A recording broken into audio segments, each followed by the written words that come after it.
স্বৈরাচার শেখ হাসিনা তার নির্দেশে সবকিছু হইত। মেয়র আইনি সে ভালো করছে খারাপও করছে, কিন্তু তাকেও কাজ করতে দেয় নাই। সে তারই দলের নেত্রী ছিল। আমরা দেখছি যে তাকে এইখানে মারামারি হয়েছে ফুটপাত নিয়ে, মানে রক্তক্ষয়ী সংঘর্ষ হয়েছে নারায়ণগঞ্জে। তাদের প্রশাসনে মাসুম ভাই আছেন, রফিকুর রব্বি সাহেব আছেন, এখানে এবি সিদ্দিক সাহেব আছেন, ওনারাও এই আন্দোলন লড়াই সংগ্রাম করে গেছেন, অনেক চিল্লাইছেন, কথা বলছেন, কোনো কিছুই কার্যকর হয় নাই। কারণ ওই একজনের কারণে হয় নাই, সেটা হলো শেখ হাসিনার প্রতিনিধি শামীম ওসমানের কারণে হয় নাই। পরিষ্কারভাবে বলতে গেলে এটাই বলতে হয়। তিনি এক কথা বলে দিতেন, আমি গরিবের পেটে লাথি মারতে রাজি নই। আপনারা জানেন এই ঠিক এই জায়গায় একটা রাউন্ড টেবিল বৈঠক করেছিলাম এই বিগত সরকারের পতনের 7-8 মাস আগে, কিন্তু সেখানে মেয়রের অনুরোধে আমরা এটা আয়োজন করেছিলাম, কিন্তু আমরা পারি নাই। সেখানে ডিসিএসপি ছিল, কোনো কাজ হয় নাই। ওই ওনারা গরিবের পেটে লাথি মারতে চান নাই। আসলে আসল কাহিনী হলো এই হকার্স লীগ নামে একটা সংগঠন করেছিল।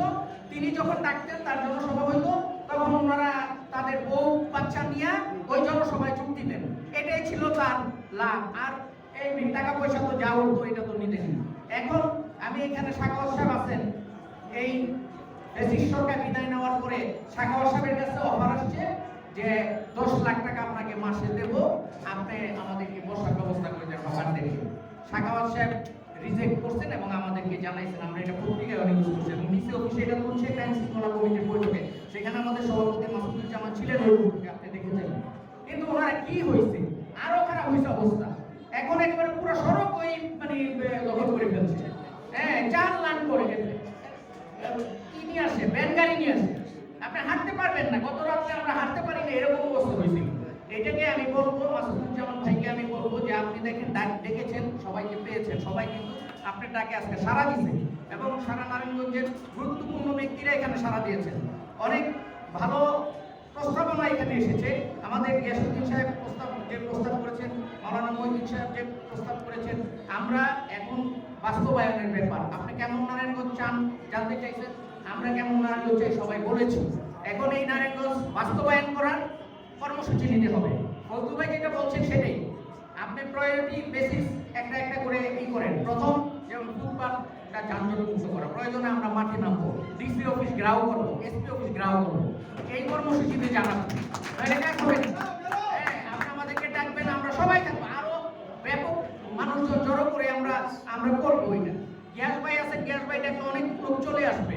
এখানে সাখাওয়াত টিপু আছে, তারা ডাকলে অনেক লোক, আমরা ডাকলে অনেক লোক চলে আসবে। অতএব আপনি সামনে এটা করেন।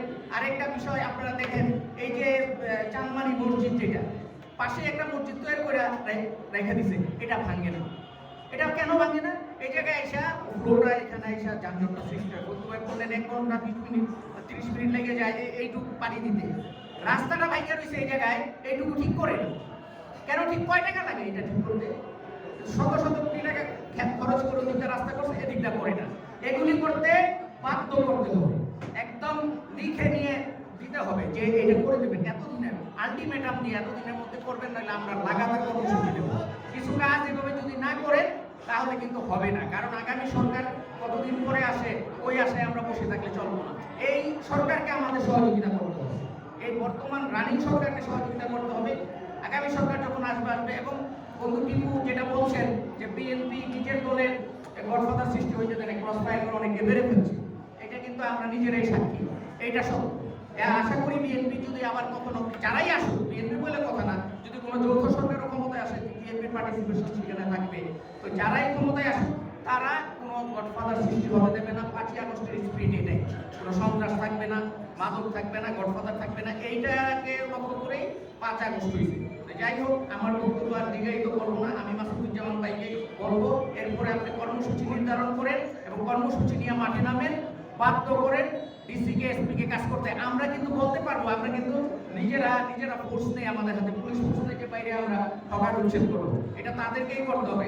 আপনি সিটি কর্পোরেশনকে বাধ্য করেন, সিটি কর্পোরেশন ঘেরাও কর্মসূচি দেন প্রয়োজনে। হ্যাঁ, প্রথমে বলেন, যদি না শুনে, আজকে তো নিউজগুলো হবে, কালকে তো তারা জানবে কি আমরা কি চাই। তারপরে যদি না করে আপনি কর্মসূচি দিবেন, আমাদেরকে ডাকবেন, আমরা সবাই আপনার সঙ্গে থাকবো। এটা আমার বক্তব্য। আসসালামু আলাইকুম।